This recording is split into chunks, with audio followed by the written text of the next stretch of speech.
അസ്സലാമു അലൈക്കും വറഹ്മത്തുള്ളാഹി വബറകാതുഹു. അൽഹംദുലില്ലാഹ് വസ്സലാത്തു വസ്സലാമു അലാ റസൂലില്ലാഹ്. മനുഷ്യ ശരീരത്തിലൊരു മാംസപിണ്ഡമുണ്ട്. ആ മാംസപിണ്ഡത്തെക്കുറിച്ച് റസൂലുള്ളാഹി സ്വല്ലല്ലാഹു അലൈഹി വസല്ലം പറഞ്ഞത് ഇദാ സ്വലഹത്ത് സ്വലഹത്ത് സ്വലഹൽ ജസദു കുല്ലു വ ഇദാ ഫസദത്ത് ഫസദൽ ജസദു കുല്ലു.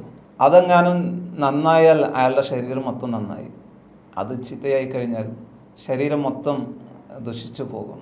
അലാ ഫഹിയൽ ഖൽബ്, അതാണ് ഹൃദയം എന്ന് പറയുന്നത്. ആ ഹൃദയം നന്നായി കഴിഞ്ഞാൽ അയാളുടെ ശരീരത്തിലെ എല്ലാ അവയവങ്ങളും ശരിപ്പെട്ടു എന്നാണ്. ഹൃദയവും നാവും തമ്മിലുള്ള ബന്ധം കൃത്യമാണ്. ഒരാളെ സംബന്ധിച്ചിടത്തോളം അള്ളാഹുവിനെ ഓർത്തുകൊണ്ടിരിക്കുന്ന, അള്ളാഹുവിനെ സ്മരിച്ചു കൊണ്ടിരിക്കുന്ന, അവനെ ദിക്റ് ചൊല്ലിക്കൊണ്ടിരിക്കുന്ന ഒരു നാവ് അയാളുടെ ഏറ്റവും വലിയ സമ്പാദ്യമാണ്, ഏറ്റവും നല്ല സമ്പാദ്യമാണ്. അവനെ സൂക്ഷിക്കുന്ന ഒരു കൽബ്, ഹൃദയം, അത് ഏറ്റവും വലിയ അയാളുടെ സ്വത്താണ്. നാവിനെ സ്വതന്ത്രമായി വിട്ടു കഴിഞ്ഞാൽ അത് മാത്രം മതി ഒരാൾക്ക് നരകം ഉറപ്പിക്കാൻ. റസൂലുള്ളാഹി സ്വല്ലല്ലാഹു അലൈഹി വസല്ലം പഠിപ്പിച്ചല്ലോ, കേട്ടതൊക്കെ വിളിച്ചു പറയുന്നവൻ, അയാൾക്ക് അത് മതി അയാൾ കുറ്റക്കാരനാകാൻ.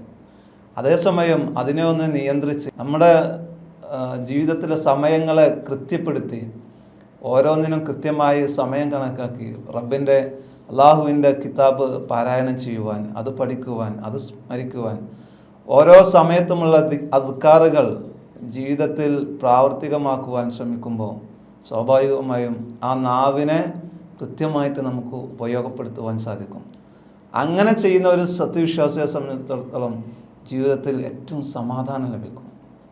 ഒരു നാവ് കൊണ്ട് പറയുന്ന വാചകം അയാൾ ഉദ്ദേശിച്ചതായിരിക്കില്ല ഒരു പക്ഷേ നാവിലൂടെ പുറത്ത് വരുന്നത്, അതായിരിക്കില്ല പൊതുജനം കേൾക്കുമ്പോഴുണ്ടാകുന്നത്. അപ്പോൾ നമ്മെ സംബന്ധിച്ചിടത്തോളം ഒരു വാചകം പുറത്തേക്ക് വരുമ്പോൾ സൂക്ഷിക്കേണ്ട മുറപ്രകാരം സൂക്ഷിച്ചില്ലെങ്കിൽ, അയാളുടെ ഹൃദയത്തിന് നാവിൽ നിയന്ത്രണമില്ലെങ്കിൽ, അയാളുടെ വാചകങ്ങളെ ശ്രദ്ധിക്കാൻ, ഉച്ചരിക്കുന്നതിനെ നിയന്ത്രിക്കാൻ സാധിക്കുന്നില്ലെങ്കിൽ അത് വലിയ പാപങ്ങളിലേക്ക് അത് എത്തിച്ചേരും.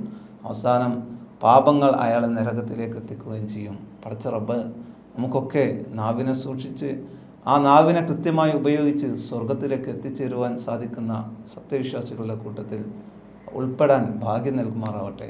അസ്സലാമു അലൈക്കും വറഹ്മത്തുള്ളാഹി.